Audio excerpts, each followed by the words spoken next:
بسم اللہ الرحمن الرحیم۔ سیدنا سہل بن سعد رضی اللہ عنہ سے مروی ہے، وہ کہتے ہیں میں رسول اللہ صلی اللہ علیہ وآلہ وسلم کی ایک محفل میں حاضر تھا۔ آپ نے جنت کا تذکرہ کیا اور آپ صلی اللہ علیہ وآلہ وسلم نے اپنی گفتگو کے آخر میں فرمایا، جنت میں ایسی ایسی نعمتیں ہیں کہ جن کو کسی آنکھ نے نہیں دیکھا، کسی کان نے ان کے متعلق نہیں سنا اور نہ کسی بشر کے دل پر ان کا تصور گزرا ہے۔ پھر آپ صلی اللہ علیہ وآلہ وسلم نے یہ آیت تلاوت کی۔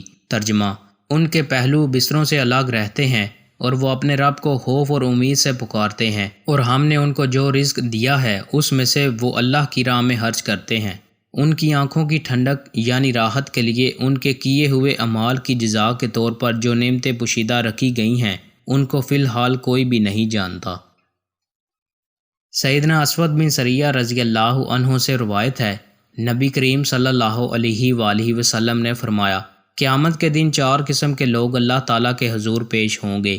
ایک بہرا ہوگا جو بالکل نہیں سنتا تھا، دوسرا احمق یعنی بے شعور ہوگا، تیسرا انتہائی بوڑھا اور چوتھا فطرہ میں مر جانے والا۔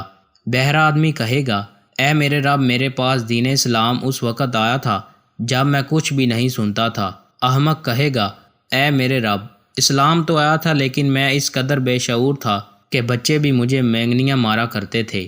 بوڑھا کہے گا، اے میرے رب، جب اسلام آیا تھا تو میری حالت یہ تھی کہ مجھے کوئی چیز سمجھ نہیں آتی تھی۔ اور فطرہ میں مرنے والا کہے گا، اے میرے رب، میرے پاس تو تیرا کوئی رسول ہی نہیں آیا تھا۔